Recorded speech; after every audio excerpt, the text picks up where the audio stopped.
You probably ought to carry it for No, message. I'm very. Guess that makes sense because they've actually moved us last. Alrighty, good afternoon, everybody. Joining us virtually and joining us in person. That's terrific. Thank you, everybody. And I will bring the January 27, 2025 Landmark Preservation Commission meeting to order. And Happy New Year, everybody. I state the time, it is 1:01 p.m. on my Swiss Army watches. Okay, the first thing that we do generally when we start a meeting is to introduce ourselves. I'll go ahead and talk and begin since I'm already talking. My name is Julie Johnson. I'm the Historic Preservation Project Manager, and I was nominated by the community at large. I'm Rusty Brown. I'm an architect. I was nominated by AIA. Hi, I'm George Dennis, retired law enforcement, nominated by History Colorado. I'm Larry Sykes. I'm an architect nominated by History Colorado. I'm Erica Borzell, an architectural historian and preservation consultant nominated by the community at large. My name is Chris McInnes. I am a forensic architect and I was nominated by the mayor's office. I'm Nick Fusianis. I'm an architect and developer, and I was nominated by the American Institute of Architects. Emily Hazen, a preservationist designer nominated by City Planning. And I'm Brittany Bryant, Denver Landmark Preservation staff.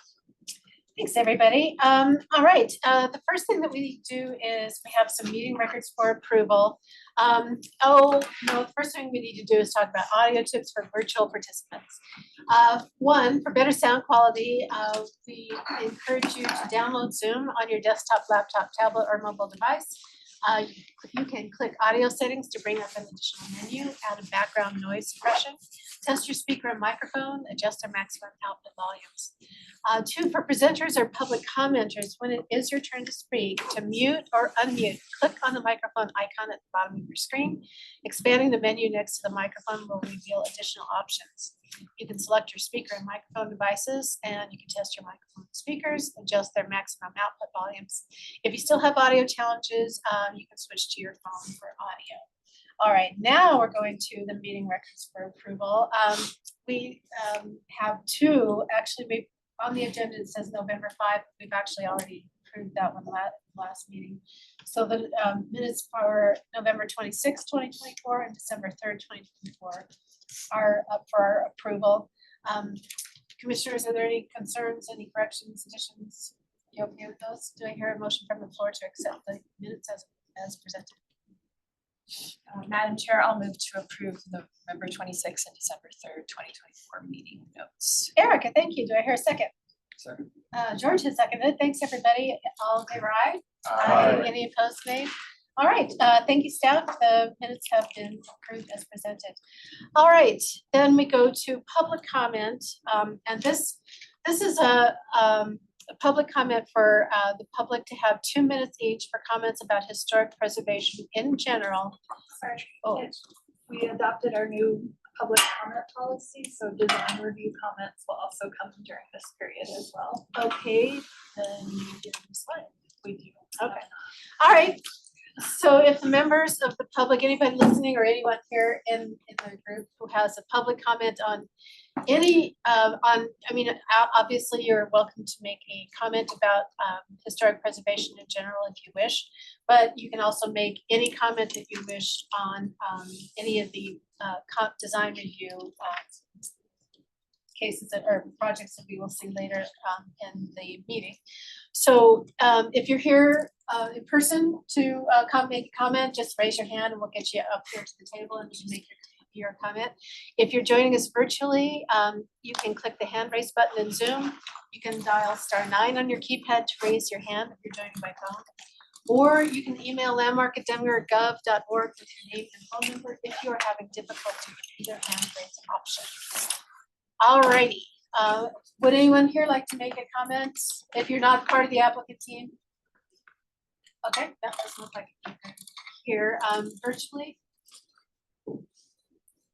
Any comments, and this includes general historic preservation or comments about the design review projects that we're discussing later in the meeting? Does it look like it? Okay, we're gonna last call for any comment on design review agenda items or general public comment. We will not be holding any public comment period following the design review or business items. So now is your opportunity. Okay. All right, then let us move on to the consent agenda. The consent agenda, these are routine design review items recommended for the commission approval without discussion. Applicants with items passed on the consent agenda should coordinate separately with the landmark preservation staff to receive a certificate of appropriateness. There is no public comment period for consent agenda items. The chair will announce the consent agenda by address. I will ask the commissioners if they desire to remove anything from the consent agenda. And at which point it will be placed on the design review agenda. Commission members can announce any ex parte contacts and conflicts of interest on any items, and the commission will make a motion and vote. And if your project is approved on consent, you may leave the meeting. Of course, you're always welcome to hang out with us, but you can make an appointment to talk to your landmark person that you've been working with. All right, so we have a very long consent agenda, so here we go. 2024-COA-932 at 301 West 3rd Avenue in the Baker neighborhood. 2024-COA-10303645 North Elliott Street in Potter Highlands. 2024-COA-283 at 3327 West Hayward Place in the Allen and Ghost Street. 2024-COA-1046 at 770 North Lafayette Street and East 7th Avenue. 2024-TAXC-020 at 818 32nd Street in Curtis Park D. 2024-TAXC-016 at 65 North Clayton Street and East 7th Avenue.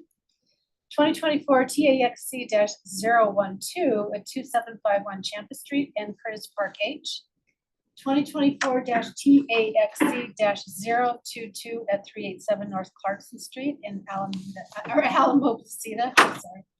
2024-TAXC-024 at 2539 West 34th Avenue in Potter Highlands. 2024-TAXC-025 at 536 North Gilpin Street in Driving Park. 119 Park Avenue West in Shorter AME, Cleo Parker Robinson Building. 1055 North Claremont Street, Denver Veterans Administration Medical Center. 2023-TAXC-009-556 Circle Drive Country Club. And 2024-TAXC-023 at 556 Circle Drive Country Club.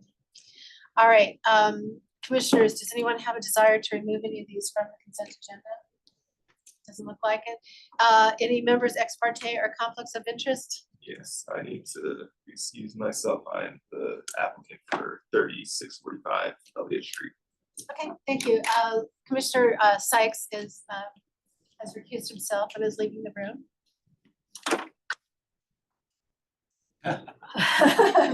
All right, commissioners, if you have no objections, do I hear a motion from the floor to accept the consent agenda as presented? Madam Chair, I move to approve the consent agenda as spoken. And do I hear a second? I'll second. I'm gonna give it to Chris. Chris seconded it. Okay, all in favor, aye? Aye. Any opposed, nay? All right, the consent agenda as presented has been approved. Thank you very much, staff. I know you guys worked your tails off getting all that prepared for this meeting. I know that was a big deal. Okay, currently, for all of you who's joining us virtually, we're waiting for Larry to join theirs. Okay, Commissioner Sykes is back with us. Okay, all right. So as I said before, any of you have had projects or joining us virtually that were on the consent agenda, just check with your landmark preservation staff person. You can get off the line now, or you can continue to join the meeting, but your project has been approved. So now we move on to the design review projects, and I will announce the design review items on the agenda in order by address. Commission members can announce any ex parte contacts and conflicts of interest. Staff will introduce the application and make a recommendation, and that is limited to 10 minutes. Commissioners can question staff. The applicant presentation will follow, and that is limited to 10 minutes, and the commissioners can question the applicant. And we will not have any public comments, so that opportunity was offered earlier in the meeting. Staff clarifications, will make clarifications if necessary. The commission will deliberate, and the commission will make a motion and vote. All right, the first design review item is Andrews, and it's 2024 COA 1050 at 3241 Champa Street in Curtis Park.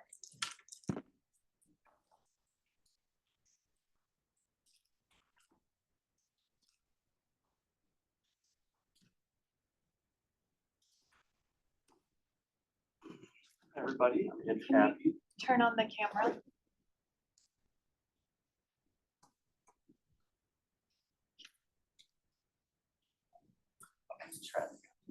Hi, everybody. I'm Andrew Abbey, member of Landmark Preservation staff.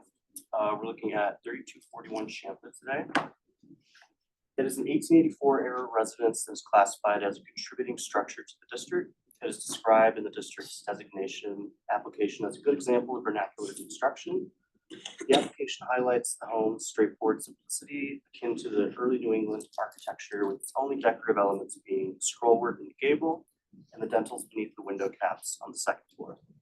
However, according to Google Street View imagery, the decorative scrollwork at the top of the gable was removed without landmark preservation approval sometime between June 2017 and November 2019, not by the current owner. At the December 3rd, 2024 LPC meeting, the project was presented under 2024-COA-731. Two motions were made, with the second motion being a denial, which passed, and there's more information on that in the staff report. Next slide. So here's a timeline with all available Google Street View imagery. Following the timeline of these photos, decorative scrollwork at the top of the gable was removed without landmark preservation approval. The current owner, Dre Ziegler, acquired the property in the fall of 2021. Shortly after the purchase, the homeowner engaged a contractor to address repairs to various features of the home, including the front porch and wood siding. The contractor informed the owner that all necessary permits had been filed with the appropriate city departments. However, no permits were issued, and the landmark preservation has no record of the project proposal prior to issuance of a violation notice. And next slide. On April 25th, 2024, the landmark zoning inspector issued a formal violation for several outstanding issues, which are detailed in the staff report, and I'll go through this presentation. An initial administrative citation was issued June 18th, 2024, followed by a second citation on July 11th, 2024. The property owner initiated correspondence with landmark staff, and in early September 2024, the case was assigned to the design review team. A site visit was conducted by landmark staff on October 25th, 2024, with the homeowner present, during which all outstanding violations were discussed and potential resolutions were explored. And the next 1, 2, 3, 4 slides are just some before photos showing, as a recap from last time, what the house looked like prior to these alterations. Next slide. This is showing siding, the window pediment, the details of the inset panels on the bay. Next slide. And this is showing the rear of the property with the fence that was replaced, the rear siding that was removed, and alterations that were done to the rear yard and form of site work. And next slide. And so these are some of the after photos showing what changes were made without landmark preservation approval. And next slide. And similarly, here's some more detailed photos that show the addition of a new walkway, the composite deck material on the porch, and a new and the front entry trim details. Next slide. So here's a site overview provided by the applicant, which shows relevant dimensions for both front and rear yards and the specific items I'm about to get into. Next slide. So the front porch was entirely reconstructed as confirmed by pre-construction photographs and statements from the property owner. The original porch, as depicted in the photographs, featured a simple wooden balustrade system with square wood members supported by 3 square tapered columns. The original steps have been replaced with standard concrete steps before the current owner's acquisition of the property. Following the reconstruction, the tapered wood columns were substituted with rectangular composite material columns, losing their original tapered design. The steps were rebuilt with concrete base and finished with composite decking, matching the new porch floor. To address these changes, the owner has agreed to remediate the porch by replacing all non-compliant materials with appropriate pine wood members and decking. The porch dimensions will remain unchanged at 6'6" by 12'3". And next. And so save for the material replacement of the composite decking, the applicant is proposing the addition of a 36-inch high wooden handrail featuring a simple design with a top and bottom rail and a 1.5 by 1.5 inch wood balusters, as seen in the historic photographs from the 1980s and past Google Street View images.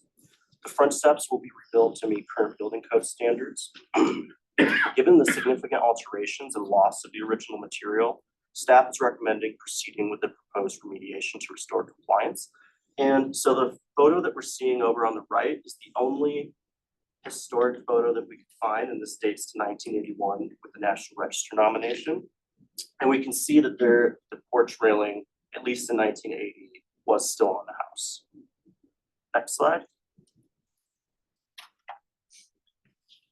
The original siding of the home was entirely removed and replaced with faux wood grain composite siding, LP Smart Side cedar finish lap siding, which does not conform to established design guidelines.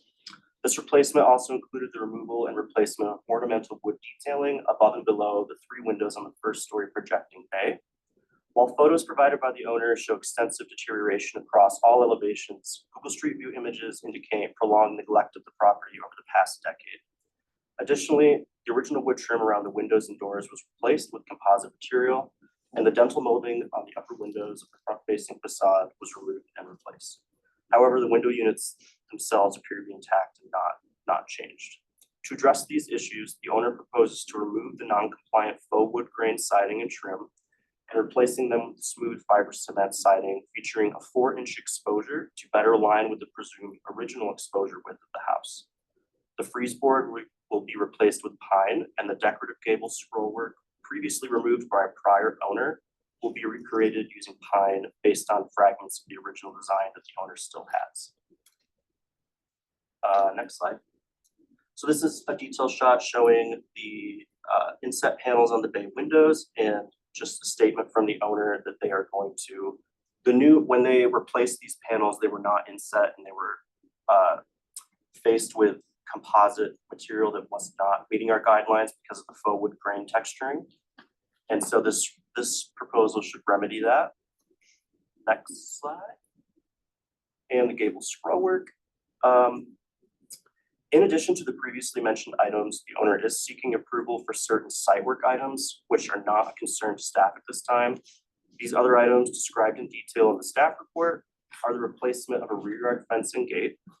The owner has done their due diligence and presented examples of other neighbors in the immediate context with overheight fences of the same height or even taller. The current fence cannot be seen from the right of way. Staff are recommending the fence be given retroactive approval and left as is.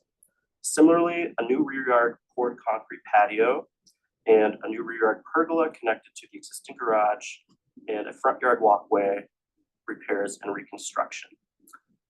And next slide.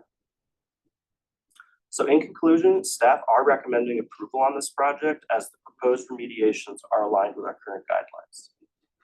I'm happy to answer any questions. Thanks, Andrew. Any questions, commissioners?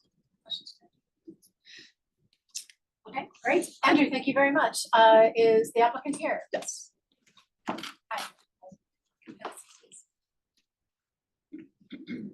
So you will have 10 minutes to talk about the project. Just please start with your name.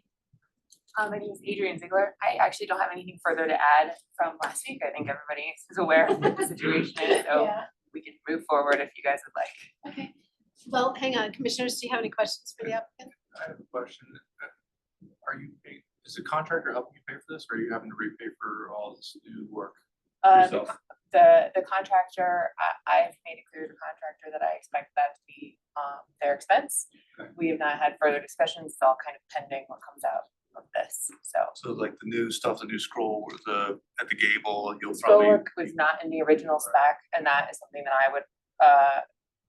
I'm going to be figuring out how to make that happen. The side work, the siding and the trim and the porch work, that's stuff that the contractor handled. Thank you. Anyone else, another question? Okay, great, then you can have a seat. All right, Andrew, did you have anything further to? No. Excellent, okay, then, commissioners, let us go into deliberation, what are your thoughts? All right, I feel a lot better, you know, that hopefully she doesn't have to, you know, burden all this expense. Yeah. Because it's probably significant, I would assume. Yes. So I feel better about the whole thing, with that respect. Any other comments? I want to congratulate the applicant and recognize that rather than just complaining, you know, undertook the effort to hold the contractor somewhat to task and make a few improvements on our own. I'm glad to see it. We can certainly support the recommendation of staff. George, anybody else? I'd just like to add that, you know, adding the scroll work is kind of a cherry on top. That'll be lovely to see, and I hope that the ultimate project is something that you are very happy with, given all the heartache that's to this point, but I support this very much. Yeah. Yeah, no, the scroll group will be fabulous. All right. Do I hear a motion from the floor? I'll go ahead. Okay, Chris. This. Madam Chair, I move to approve application number 2024-COA-1050 for the proposed violation remediations at 3241 Champa Street as per design guidelines 2.1, 2.4, 2.10, 2.12, 2.16, 2.37, 2.38, 5.2, 5.6, character defining features for the Curtis Park G Historic District, presented testimony, submitted documentation, and information provided in the staff report. Chris, thank you. Do I hear a second? Second. Larry has seconded it. Thanks, everybody. Commissioners, all in favor, aye. Aye. Any opposed, nay? No, no one is opposed, so congratulations and best of luck. Thank you. And thank you. All right, let's go on to our next design review project 2024-LMDEMO at 289-2125 North Federal Boulevard in Northfield, and that is Brittany's project. Very touchy today.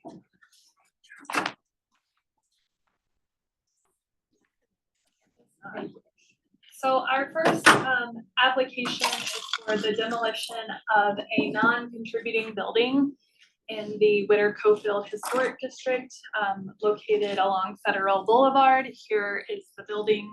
You can see an image of it here. This structure was constructed in 2014 and therefore is well outside of the period of significance, which is prior to and including 1955, and would have been reviewed through our design review process and thus is not eligible to contribute to the district. Additionally, this building is significantly forward of the two historic structures to the north. So it is not compatible with the surrounding neighborhood context. There is a gas station to the south of this building that is also within the Witter-Cofield Historic District, but that is not part of this project site that we're looking at currently. So staff is recommending approval of the demolition of this structure with the condition that a replacement plan be approved prior to demolition, and we will be looking at the replacement plan as our next application item. Great, Brittany. Commissioners, any questions for Brittany? Okay, is our applicant here? Would you like to come up and have a seat at the table and tell us about this? You don't have to. You don't have to. This is the demo. The next one is when we're really going to get down to it. Okay. All right, that's fine. All right, commissioners, what are your thoughts? Anybody have any objections? Seems pretty clear cut. Is that well outside of the? And following the ordinance outline of how we consider that, so. yeah. All right, do I hear a motion? Madam Chair, Larry. I move to approve the conditions application number 2024-LM demo 289 for total demolition at 2125 North Federal Boulevard as per design guidelines 2.58, character defining features for the Whitter Cofield Historic District. Presented testimony, submitted documentation and information provided to staff report with the condition that a replacement structure or site plan be approved prior to demolition per section 30-6, parentheses 6 of the Denver Revised Municipal Code. Larry, thank you. Do I have a second? A second. Ron, I'm gonna give that one to Rusty this time. Okay, Rusty has seconded. All in favor, aye? Any opposed, nay? All right, that has been unanimously approved, and now we are on to the project 2024-COA-1047, 2125 North Federal Boulevard and 3025 West 21st Avenue in Winter Cofield and Brittany, when you're ready. So this is for the redevelopment of a property along Federal Boulevard, which is 2125 Federal Boulevard and 3025 West 21st Avenue. As we just saw, 2125 Federal is a non-contributing building that was just approved for demolition. And 3025 West 21st Avenue is a contributing bungalow structure to this district. You can see the properties on the map here. They are located, generally speaking, at the corner of 21st, West 21st and Federal Boulevard, just at the district boundary for the Whitter Cofield Historic District. So the applicant is proposing to redevelop the site and create a new L-shaped zone lot that would combine 3025 West 21st Avenue, 2125 Federal Boulevard, and 2139 Federal Boulevard. 2125, 2139, and 2149 Federal Boulevard are all currently owned by the Denver Children's Advocacy Center, and they're in their due diligence process to acquire and purchase 3025 West 21st Avenue. The goal of this project is to allow Denver Children's Advocacy to remain at this site and also to provide the services that are necessary for the children of Denver that they serve. So no changes are really proposed for 2139 other than a playground in the rear yard. This is a contributing structure. It does have a non-historic rear addition, but no exterior alterations to the building itself. And actually 2149 is not part of this project scope at this time, although the Denver Children's Advocacy does own this property and it will remain integral to the site. It's just not being combined into the zone lot or site development plan. This will create an L-shaped lot around the corner property, which is a gas station at West 21st Avenue and Federal. L-shaped lots are a bit atypical of the Whitter Cofield Historic District. However, along the frontage, both lots at 21st and Federal will maintain that typical 25-foot width and will have that standard depth, but this will allow for development to occur connecting these two properties. Staff are supportive of this zone lot amendment, as along the street it will maintain historic development patterns, and West 21st property is not proposed for significant alterations, and the 2125 Federal property is a non-historic infill development. So we are supportive of the zone lot amendment and are recommending approval of that request. So as I mentioned, the zone lot amendment is to allow for redevelopment of the site and to create a larger building for the Denver Children's Advocacy Center.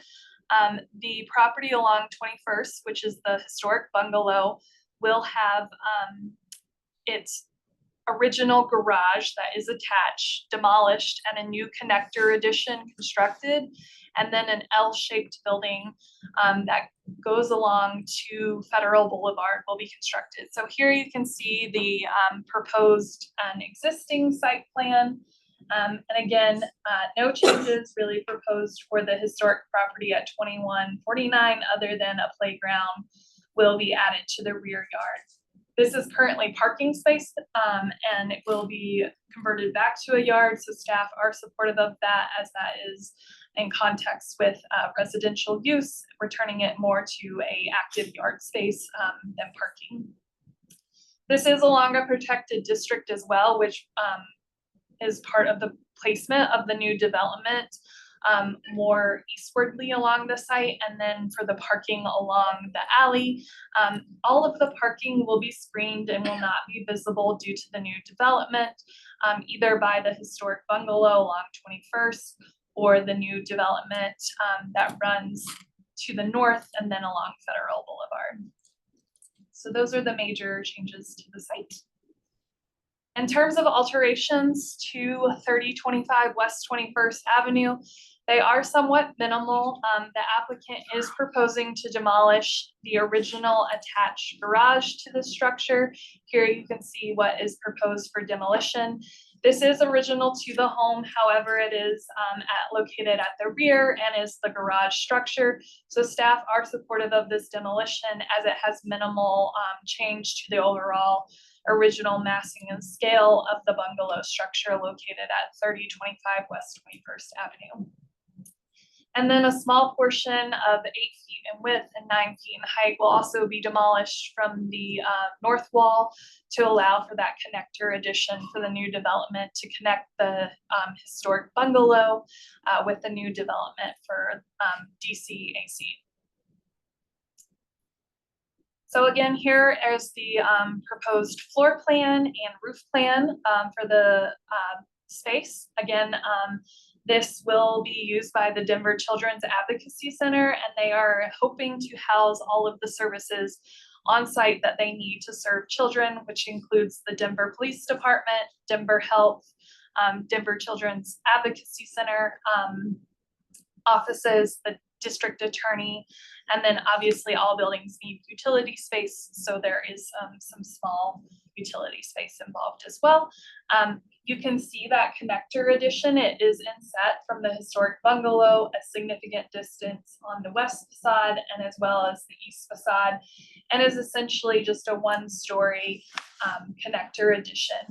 Staff do feel that this could be removed in the future and 3025 could be returned to a single family residence fairly easily. So we are supportive of this connector addition before it transitions into a larger 2-story addition, which is encouraged and recommended by our guidelines when constructing a larger addition. The project also has been designed to have a what would appear to be a single family residence along 21st with a cross gable structure, and then the 2-story addition behind 3025 West 21st and the new construction along 2125 Federal Boulevard will transition into a flat roof structure that houses those offices for those agencies I mentioned previously. And again, this is a 2-story development, as you can see with the floor plan and roof plan here. The new development along 21st Avenue will be set back to align with the adjacent historic properties to the north at 2139 and 2149. The current development is significantly forward of these historic properties. And the reason for that is along this street, there is a zoning build-to requirement.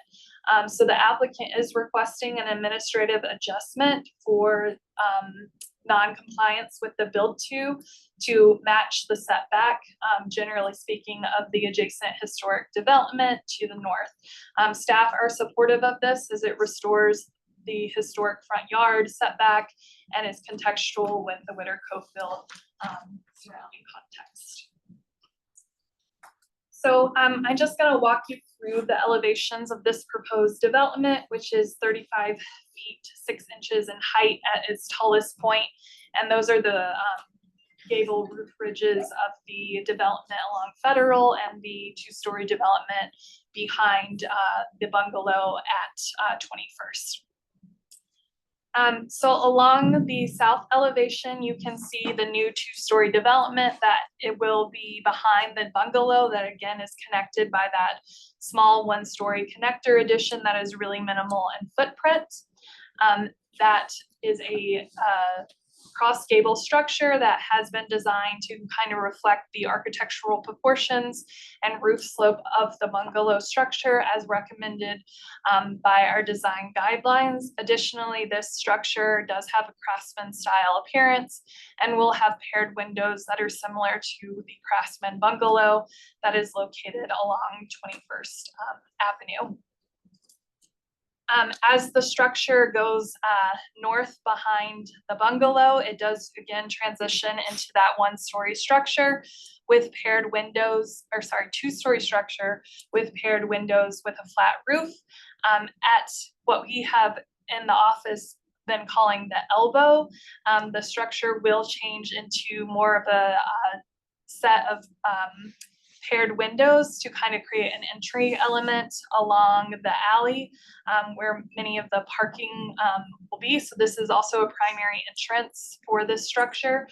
So between the two-story gabled massing and the two-story flat massing, there is a transition in massing, still flat roofed, but is inset, does step down in height, again, to kind of help break down and modulate this large massing along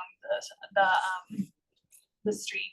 So you can see that transition and massing here. This is the view from Federal, which will show you how that works. And then this is the new development along Federal. This is a nested gable style structure.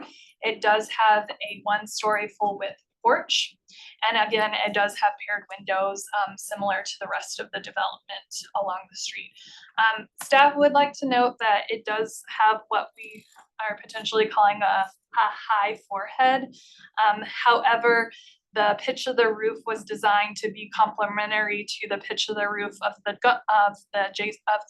bungalow structure and create consistency between the development. So we're not having very different modules along 21st and Federal, but it is not out of context with the historic development along Federal Boulevard, as we'll look at in some later slides. So this is the alley development. Again, this is where that alley entrance will be. Again, with that single pairs windows and different kind of context. It will have a site wall to kind of provide some separation and space between the parking lot and buffer. But this is also a primary entrance for this structure, as this is where the parking is located. But it's been designed to be very simple in nature. So staff do feel that that is compatible with the surrounding context and is not competing with the historic primary entrance of the bungalow along 21st. And then the new development along Federal again has that porch with that really defined entry. So we are supportive of that. This is the north elevation. So the gabled roof structures do have a slight bump out under the roof ridge, and the applicant previously did not have windows on either side of that bump out. Staff did ask the applicant to restudy that and provide better contextual relationship. This also creates light in those office spaces, so we are supportive of those changes that the applicant has made. And we do feel that the paired and single windows are contextual to the surrounding historic context. And generally speaking, the development along Federal does kind of look like a single family home. And the addition behind the bungalow does somewhat replicate the roof pitch and style of the bungalow.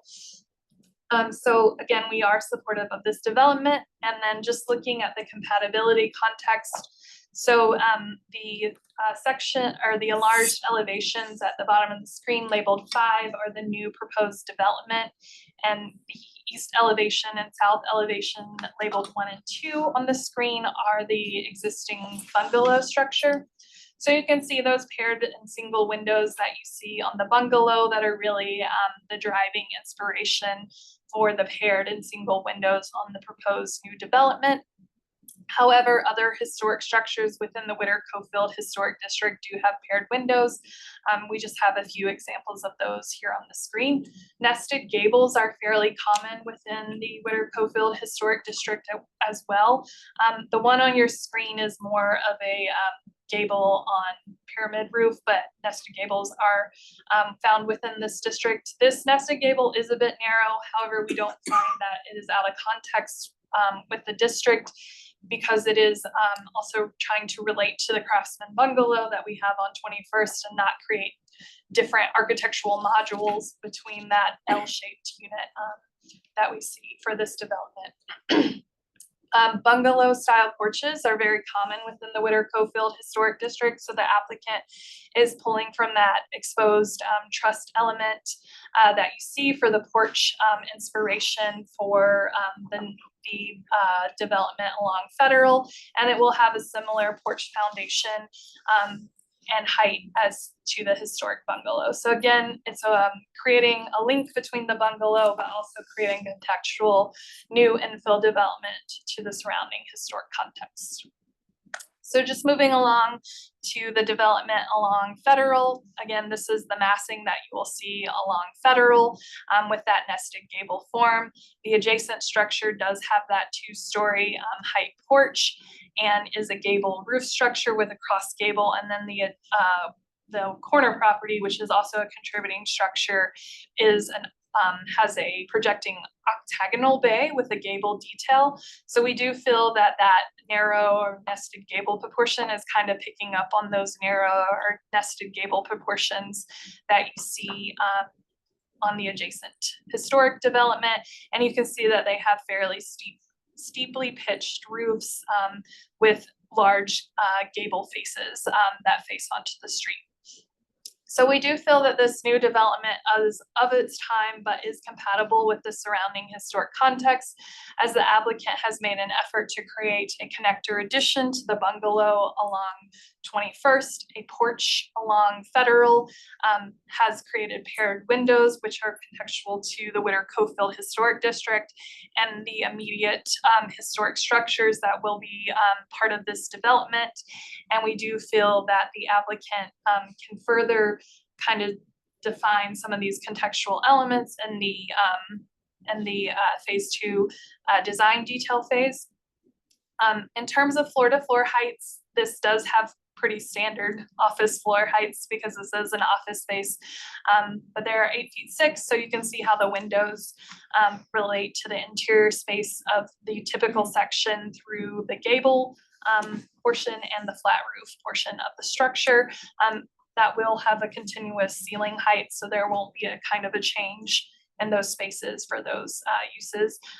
But we do feel that the applicant has made an effort to kind of create an appearance of a taller ground floor to second floor, and again, detailing that out in the phase 2 with the use of materials can further help that. There are headers and sills on all the windows, which do relate to the surrounding historic context and then do help modulate and break up that large L-shaped massing. So here I just have some renderings that show the proposed development. On the left side of the screen, you see the relationship to the historic bungalow. And then on the right side of the screen, you see kind of the development as if you're standing in the gas station parking lot and that development along Federal Boulevard. So we do feel that with this very difficult project that this applicant has taken on to allow for more space for Denver Children's Advocacy Center, they have done a good job of relating what is essentially a commercial building to a vastly largely residential district. We are supportive of this new development and the zone lot amendment and the administrative adjustment for the setback for the violation of the Build 2 requirement for the new development along Federal. Okay, Brittany, thank you. Commissioners, do you have any questions for Brittany? Brittany, could you talk a little bit more or restate? I think I got a little lost when you were talking about the high forehead of the gable portions, and I think you were alluding to or hinting at that we were seeing some context for that But if you could you sum that up again? Yeah, so it's essentially the development along Federal, which has more of a single family home. You can see between the header for the second floor windows and to the peak of the roof, that is a fairly large amount of space. And if you go and look at the sections, those windows are basically already at the top of the ceiling, so they can't really be moved that much. We feel that this could be handled in the design detail phase to kind of help break up that high forehead. But we also feel like the applicant is trying to create a relationship between the roof pitch of the bungalow and also the roof pitch of the more Queen Anne structures that you see without creating like 8 different building modules along and connect these. So they did definitely have a challenge with that. And I think ultimately it's just led to kind of the development along Federal having somewhat a bit higher forehead. However, I don't think it's really that out of context, because if you look at the adjacent development, they have those narrower gables, they have that really large gable faces. They do have windows in there, but maybe like they could put some gable vents in the design detail phase, kind of help break that up too. So generally, like, while this is not something we would typically be supportive of here at this district boundary, and for the project goals that this project is trying to accomplish, creating connection between the bungalow and this new development along Federal. And additionally, we just feel this is much improved from the 2014 development that you see on Federal Boulevard, which I find personally is really egregious with how far forward it is of the historic development. I think this is much more compatible with the neighborhood. Thank you. Any other questions, commissioners, for staff? Okay, great. Our applicants are here. Who would like to speak? Whoever wishes to speak, please come up to the table and have a seat. You'll have 10 minutes to talk about the project, and that's between the 3 of you. And then before you speak, please give your name for records. And if you could turn on, That's totally fine. if you could turn on the camera, that would be helpful. I can come help with if you need.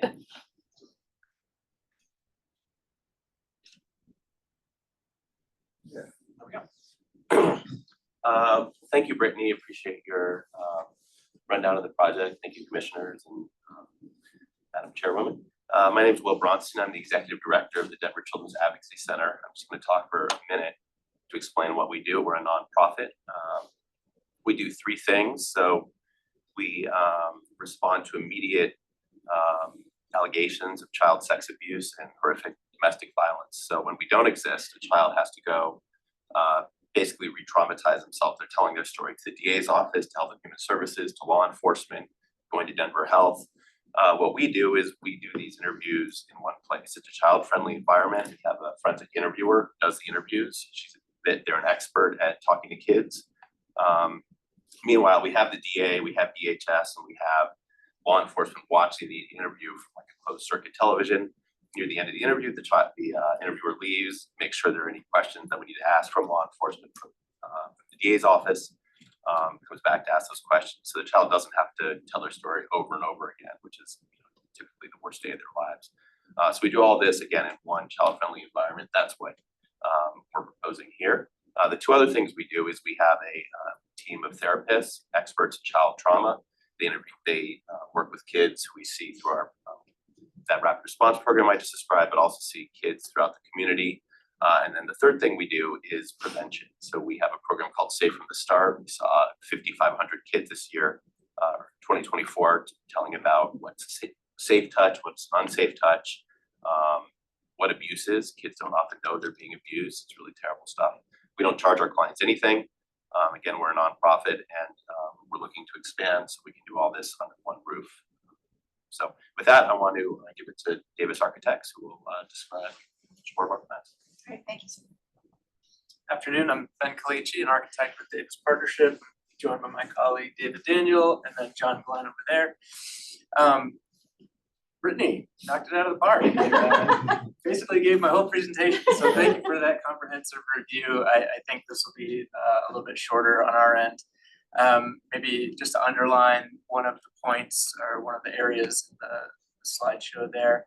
As we were looking at the floor plan and the site plan, you notice that there are effectively 3 entry points into this building. One could argue this is not a large building to have 3 main entry points. The design challenges in front of us have dictated such that 3 entry points make sense both from a design standpoint as it relates to landmark sensitivity to context, keeping the existing points of entry facing the streets.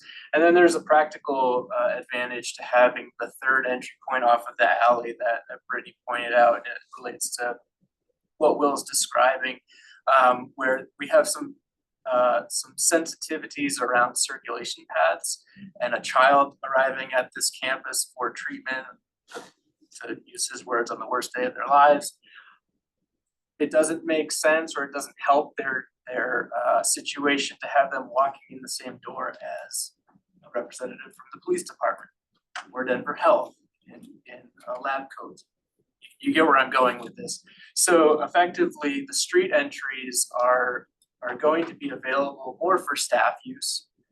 Families with small kids are going to be able to use the parking spaces off the alley and come into that rear door, but it's really a front door for them. It's directly adjacent to what will become a new playground. So to pick up on what you were saying, there's going to be, if we do this correctly, a very safe, welcoming, inviting, warm space, albeit off of the alley.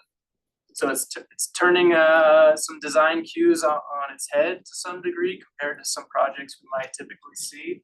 But there's a unique character to this project and the programming and therefore the facilities design. David, anything to? No, again, thanks, Brittany, because you hit all the bullet points we were going to talk about. But I guess the last thing I might add from a mass and scale perspective is, as Brittany pointed out, we did have a challenge of going from the small property on 21st to the larger context of the buildings that the DCAC owns along Federal in the transitions, and Brittany and her staff helped us a lot in multiple iterations of going through that of how much was too much versus how restrained the project should be, especially in the elbow portion of the project. So with their advice and our continued counsel there, we tried to keep the elbow, the stretch of office between the 2 more single family looking masses, very restrained, flat roof, didn't draw a lot of attention to itself, but allow the other 2 pieces to fit more firmly in the local neighborhood context. So again, that was after much advice from Brittany and their staff as well, so we appreciate it. All right, gentlemen, thank you. Commissioners, any other questions for? Okay, great. Thank you, gentlemen. All right, any other comments? Should I turn the camera off? Yes, please. Yes, thank you. You're hired. I do not have any. You do not have any other comments. All right, commissioners, then let us go into deliberation. What are your thoughts? Jump in. I think this is a fascinating project. I cannot imagine more cumulative design challenges in a single project. And I think, kudos to everybody involved in making this, I think in my view, I agree with the conclusion of the staff report that this is meeting the landmark guidelines. And I also, think that it would be successful as for the mission that they have. Anybody else? Very successful mountain massing in a challenging environment. It's incredibly challenging. Yeah, I would just add, I think, I know this is massive form, but I think materiality will be a big part of this, right? Just because of, it is a significantly larger structure surrounding 2 smaller structures. So I think breaking that up and figuring out how to do that is gonna be uber important. I'd just like to add on that, I think the scale of this is appropriate for this edge of the district along Federal where we see, already commercial context, maybe not immediately across the street, but with the gas station and further north on Federal. I think if this were in the middle of the district, I might have more concerns about the entire mass of it, but I think where it's situated also, the immediate context, this works very well within that. Thank you. Nick, are you? No, I'm a big supporter. I think the applicant has done a commendable job, and I'd like to thank the applicant for their mission. It's very important, and you should be happy to have a great architect helping down the road. This was a challenging assignment, and rose to the challenge. And I'd like to thank staff as well for guiding them along and ending up with a result like this. Absolutely. As the non-architect, I really can't appreciate the architectural challenges, but I think it was a masterful job for the function that it is meant to fulfill. And you guys really have me at the third kid-friendly entrance. So, yes, 100% Rusty, did you have anything? Nothing to add, just I think you guys did a great job. All right, commissioners, do I hear a motion?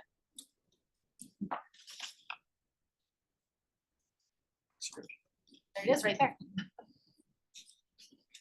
I move to approve application 2024 COA 1047 for the zone lot amendment in phase 1 mass form and context for the redevelopment at 2125 Federal Boulevard and 3025 West 21st Street as per design guidelines 2.58, 3.1 to 3.5, 3.8, 3.10, 4.1 to 4.3, 4.5 to 4.6, 4.22 to 4.26, character defining features for the Whittier Cofield Historic District, presented testimony, submitted documentation, information provided by the staff report. I also move that the Landmark Preservation Commission find that the conforming with the zoning standard for the front yard setback and building requirement would have an adverse impact on the historic character of the Whittier Cofield Historic District for the proposed placement of the project on the site along Federal Boulevard per section 12.452.2B of the Denver zoning code for the application 2024 COA 1047 at 2125 Federal Boulevard. Thank you, Emily. Do I hear a second? Second. Nick has seconded. Commissioners, all in favor, aye? Aye. Any opposed, nay? Congratulations, gentlemen, and best of luck. We'll see you back here. All right, good luck. Okay, we have 2 business items, commissioners. The first is by Becca Deershow. It's 5500 East Colfax Avenue, La Vista Hotel. It's a National Register nomination. I'm so excited. Promise my recommendation Can you turn your camera on? Thank you. Okay, so the item before you is the National Register nomination for the La Vista Hotel located at 5500 East Colfax Avenue in the Hale neighborhood. The La Vista Hotel is significant at the local level under criterion A for commerce as an example of motor hotels found during the commercial development of East Colfax Avenue, which was an important transportation and commercial corridor of Denver. Its historic location and prominent neon sign are emblematic of the heyday of commercial development and motel advertising along East Colfax in the 1950s and 60s. During the post-World War II development of the area, East Colfax Avenue experienced increased traffic and a growth and diversification of businesses along the arterial, which was highly reliant on passing motorists and the flow of traffic.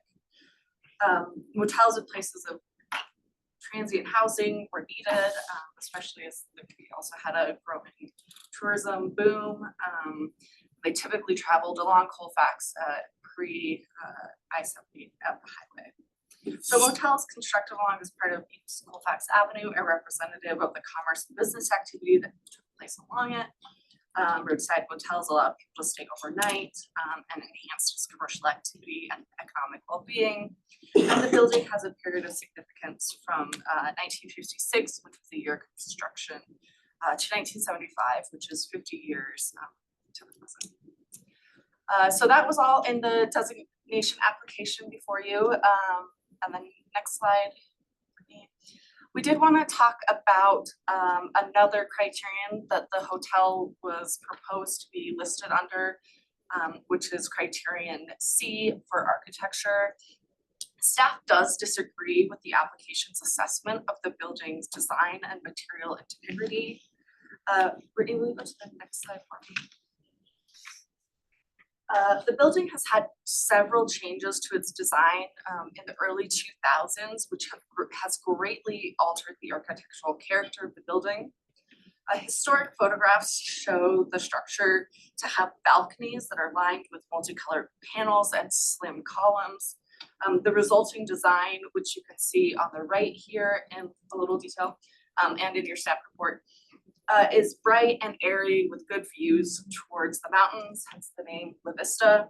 The alterations made in the 2000s stuccoed over these panels and introduced a scalloped element to the upper portion of the balcony.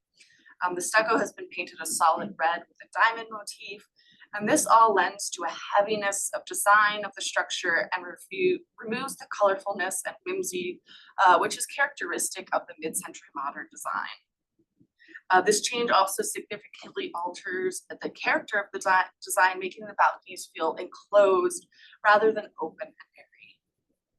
I have this photo pulled up so that you can also see that the historic porte cochere, which had an upper deck where you can see the little umbrella, has been partially enclosed, which greatly alters the historic design and lends a further heaviness to the design of the building.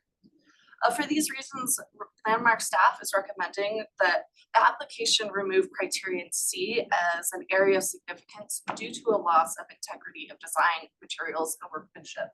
So we're still recommending that it be listed on the National Register, but just under that criterion A for its commercial significance and its association with these complex. Okay, thanks, Megan. Any questions for? Could they change that? Like, could they say this is the period of significance for the architecture as well, and just change the application? So they could have both? I don't think we're recommending that they have both because the integrity has been so compromised. I think they would have to remove all of the stucco and everything if they wanted to. I'm saying, could you apply for a certain period to go, so then that's where it's registered under for that period of significance, right? Instead of today's look. I mean, I think that significance, the period of significance goes to the 1970s. It doesn't include this look to begin with. Correct. Am I missing something? So the period of significance ends at 1975 because of the basic guideline of the National Register not extending past 50 years from the past. Well, I guess what I'm saying is you could add that period of significance to the application and then not have whatever they've described in this current state, if that makes sense. But they already have given that period of significance to ending in 1975. But these changes happened after that. So Chris, are you suggesting that you just change the period of significance? Yeah. To like To include- 2022. No. So I'm saying, Sorry. so my understanding of the application is that you apply, you have a period of significance, right? I think we all agree with that, to 75, which is the picture on the right or thereabouts, right? And so why can't they put that in the app? Why are we denying that? Because today the building is so altered that you couldn't tell what it looked like in 75.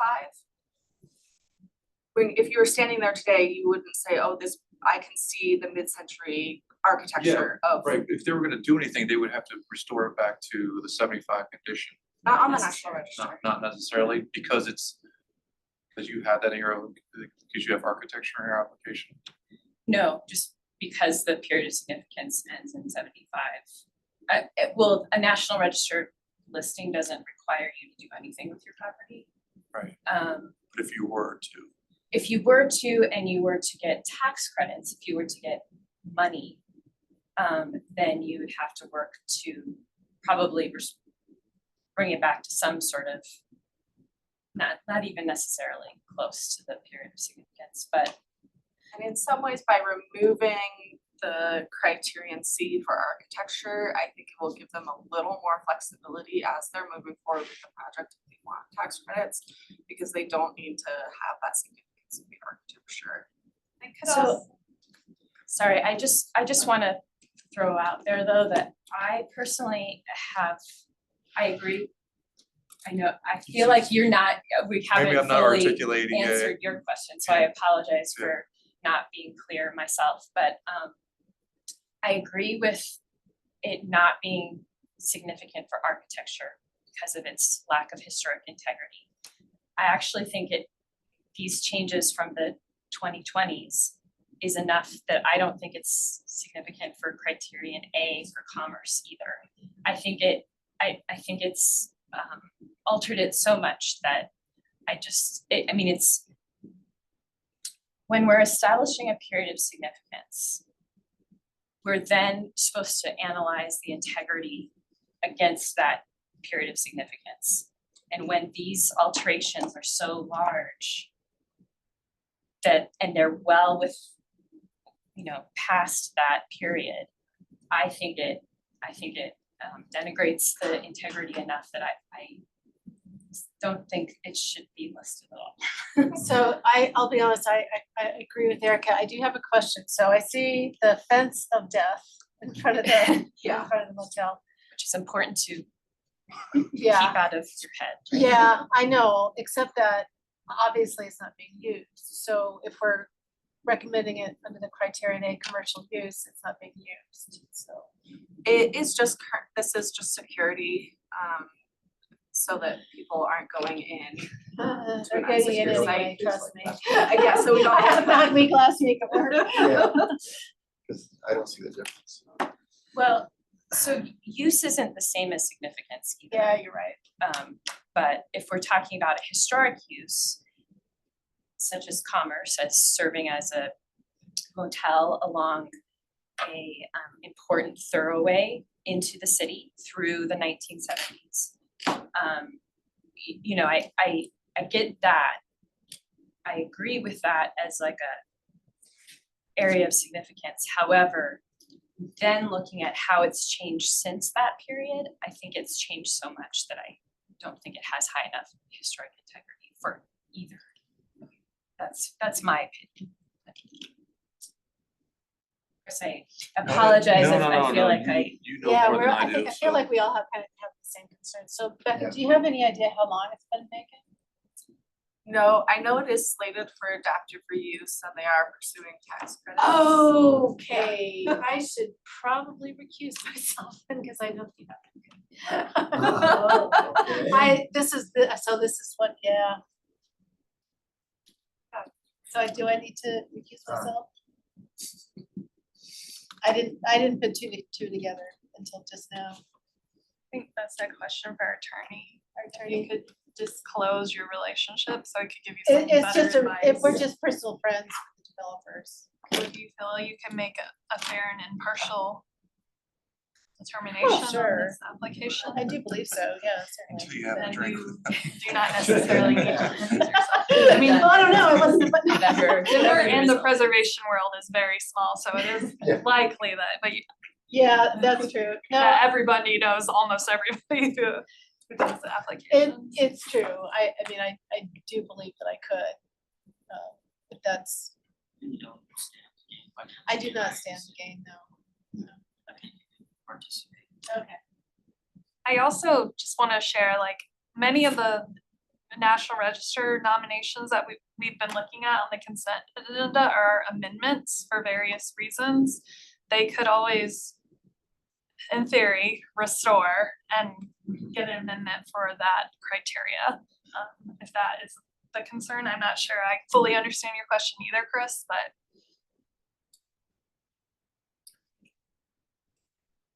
Yeah, I'm gonna stay on for now. Yeah.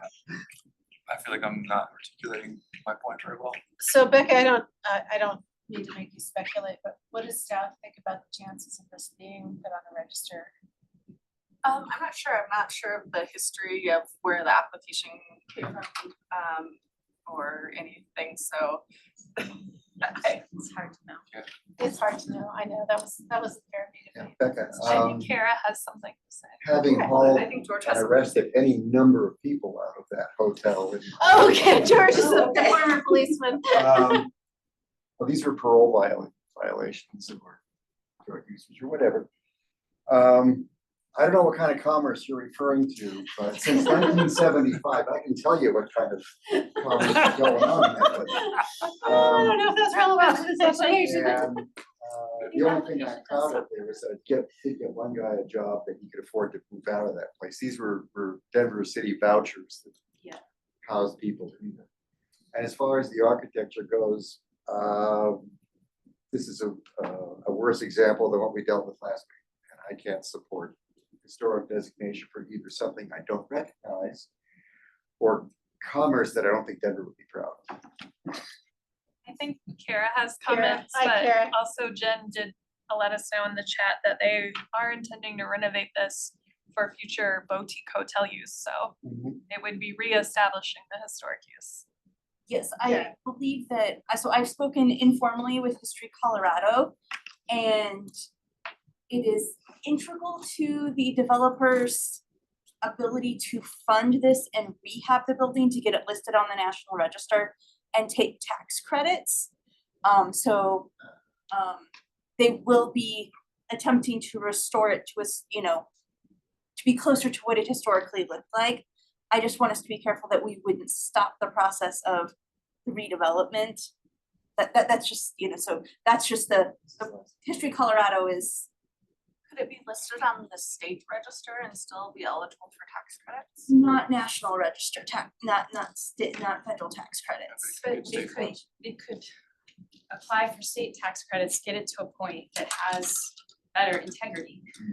And then go for National Register and national tax credits. Yeah, it's it's a long process. Which And- we've seen, there's properties on Broadway near here that have gone through a similar thing. Where Oh, yeah. they did not have the integrity to support National Register at the time. But we're able to work through that. It's a complex process. I don't pretend to be an expert at it, but I personally, while I don't want to get in the way of developing this project, I don't think I can support National Register. Well, and as a reminder, you guys are only recommending that it be forwarded or that it not be forwarded. It still goes to the state review board and then to the national review board. Does our recommendation mean anything? If we recommend not to, then they can still submit, can't They're still going through the process. Your comments, I'll just summarize what the comments were, provide them to the state review board. They meet next week. And we'll have a robust conversation, and then it can move forward from there. So, yeah, you guys, the buck doesn't stop with you. Yeah, yeah. I'm guessing the state review will. All right, so any other questions for Becca, any other discussions? Kara's here, if you have any questions for Kara. She'd be happy to answer. Okay, then, so the recommended motion, if somebody would like to give that, we can give that a shot. It sounds like generally the consensus is you don't agree with criteria Correct, but we A could or still, C. but if we all vote nay. Well, I mean, we're I'm not curious saying that we're about all going to this, vote nay. because my feeling about it is that looking at the existing condition, yes, it has been heavily altered, but it seems like it would be pretty straightforward. And having looked at the development plan, with renderings, looks like it's gonna be pretty straightforward to peel it back to a reasonable facsimile of what it So, looks like yeah, during the period so of I don't think we're significance. all- So I'm not I don't think necessarily we're all agreed. against the criterion A. I would recommend the first motion be the one that has the most success to pass. Yeah. So That's what that's I'm taking trying to off kinda get criterion to. C. Yes. Okay, Do all right. others agree with removing criterion C and forwarding I'm it? totally okay with that. But that's, we'll take a vote and we'll find out, All right. shall we? Somebody wants to make a motion? Oh, Eric? Well, I guess Brittany was suggesting we get the temperature of the room Yeah. on that. So if we move forward with the recommended motion, we do need 5 to pass. Are there 5 commissioners in favor of that motion? We'll take a vote. and find out. Yeah, I'm not really fair. I don't think it makes any sense. You know, if I put myself in their shoes, right? You know, the National Register, in my experience, takes quite a long process to do that. And then to get listed, and then once you're listed, to get those credits, takes significantly longer than that.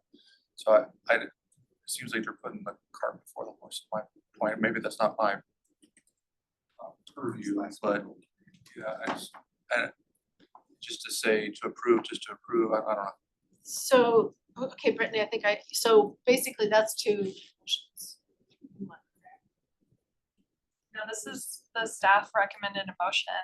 I'm not hearing that it's gonna pass, but there are 8 of y'all, so maybe it will.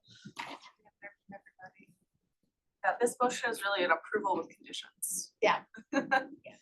Becca, they were not to forward it. Is that how that's worded? Like, what is Yeah, the you just other? say be not forwarded to the keeper of the National Register. All right, commissioners, does somebody want to make a I motion? guess I'll try this motion and see. if- Okay, Madam Chair, I recommend that the National Register nomination for the La Vista Hotel at 5500 East Colfax Avenue be forwarded to the keeper of the National Register with the removal of criterion C as an area of significance. Larry, thank you. Do I hear a second?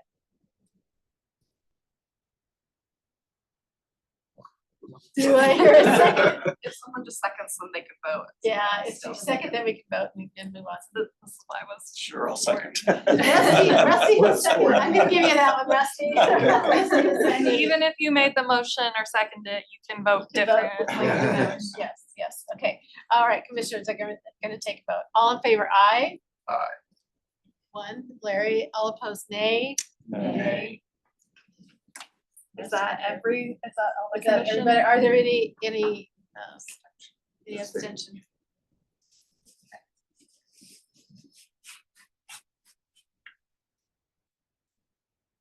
Try a second motion. Sure. I'll take a shot.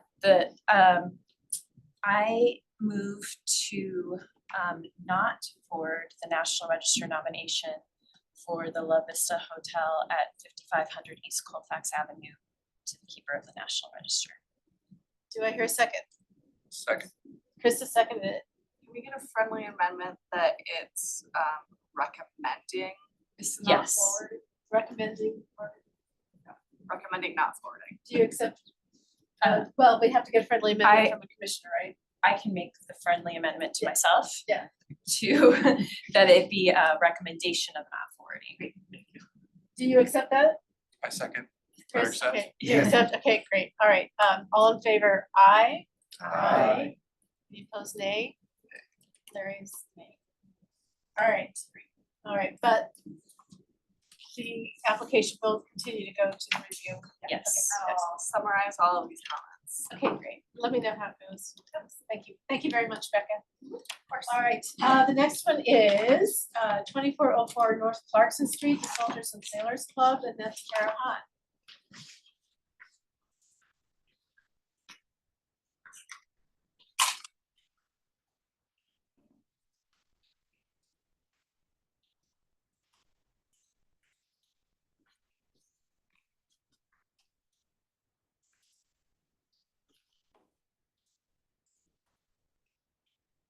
Good afternoon. I'm here to present on the Soldiers and Sailors Clubs for Denver's Black community. This building was constructed in 1887, as you can see here on the map, just south of the Five Points, what is currently the Five Points Historic District, and the historic Curtis Park. It is also within the San Rafael National Register nomination district. So it's not a local landmark, but is listed on the National Register. It's the small blue building right there. So it was constructed in 1887 as a residence. In 1919, it was converted into the Soldier and Sailors Club. These were used for veterans and members of the military for just sort of recreational purposes that were off of any sort of base or military installation. They were segregated at that time. There were a handful of white-only clubs, and those have all been demolished. And this is the only one within the state that was used, and it was for the Denver's Black veterans. It was only from 1919 to about 1920, but the nomination says that it is significant on the state level because it is the only remaining Soldier and Sailors Club in the state of Colorado. It then was used as like a community event center for the Black community that had moved into the neighborhood. And then by 1922, it was turned into a residence, and you can move to the next slide. So you can see the dates here. So it was the Soldiers and Sailors Club for a year or so. It's been a residence for primarily Black residents from 1922 to 1984. During 1947 to 1950, a woman operated a beauty parlor and salon. It was noted in the Green Books as a safe place for traveling African Americans to come to and use from 1947 to 1950. So the nomination is significant under criterion A, under ethnography for its Black history, and as at the state level for its use as the Soldier and Sailors Club. And then it is significant for, you can move to the next slide. Under criterion C for its architecture, for its late Victorian style dwelling, for its roof design, its brickwork, its lintels and window heads, its beltwork. It's got a lot of really great brickwork. The nomination also says that it's significant under criterion C for its architects, Henry Dozer and Alexander Kazin. But they don't really provide a lot of information on that. Henry Dozer designed a downtown residence for the original property owner and designed the barn, which is no longer there. The barn has been demolished. And so it's guessed that they are the architects, but they don't really provide anything more than that in the nomination. So staff is recommending that it is still eligible under criterion C for its architecture, but not for its architects. And so our recommendation that is significant under criterion A, we support the nominations statement that it's significant at the state level because it is the only remaining Soldiers and Sailors Club in the state of Colorado, and that it's significant for its architectural style. So its period of significance is actually split 1887 for its C, and then the 1919 to 1950 for A. Okay, any questions for Kara?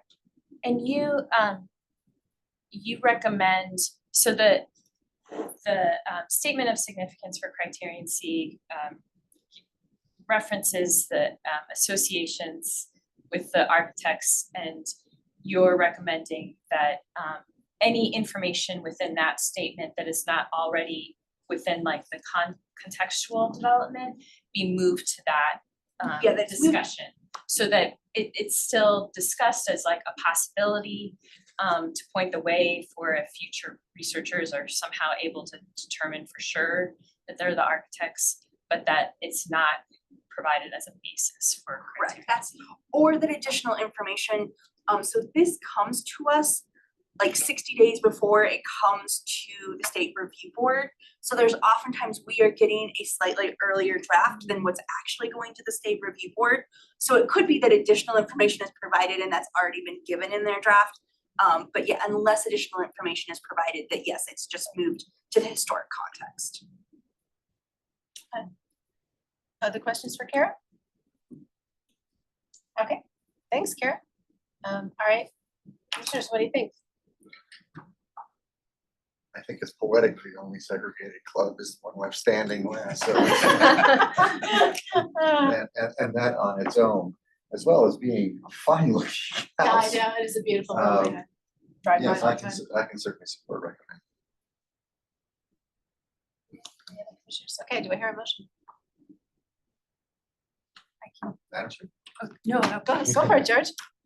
I move to recommend that the National Register enter nomination for the Soldiers and Sailors Club at 2404 North Clarkson Street be forwarded to the keeper of the National Register of Historic Places with the recommended edits to verify if architects Dozier and Kazin designed the building or removed them from the state of significance per presented testimony, submitted documentation, and information provided to the staff. Do I hear a second? So, Larry has seconded. Commissioners, all in favor, aye? Actually, sorry, this is a stickler point, but I would like to make a friendly amendment that it's a statement of significance. That is in the motion rather than the state of. Thank you, Erica. George, do you accept the friendly amendment? Absolutely, yes. Larry? Yes. Okay, a friendly amendment has been accepted. All right, commissioners, all in favor, aye? Aye. Any opposed, nay? Any abstentions? All right, excellent. Kara, thank you very much. Okay, that was the last of our business items. Do we have any discussion items? No, just- So, I just wanted to talk to the commission about, attendance and ensuring that the commission, is mostly present for the January 21st meeting. We have an item that is returning to the commission because it could not successfully pass with a quorum vote. And we've had a number of those issues lately. So, I would really encourage everyone to be present. Mostly everyone here is very good about attending, but this is pretty significant for the January 21st meeting. As it is also a big city project that is coming through Oh, on the 21st. Civic Center. Yes. So if you're not able to attend, if you could let me know sooner rather than later, I would really appreciate it. I can't attend, but would love to do the remote. Yeah. Oh, that's right. Yeah, we can have two commissioners virtual now that it's 2025. So I'll write you down, Misty, for that. Great, thanks. Anything else? That's it for me. All right, then I shall adjourn the meeting. It is 2:27 PM. Thanks, everybody.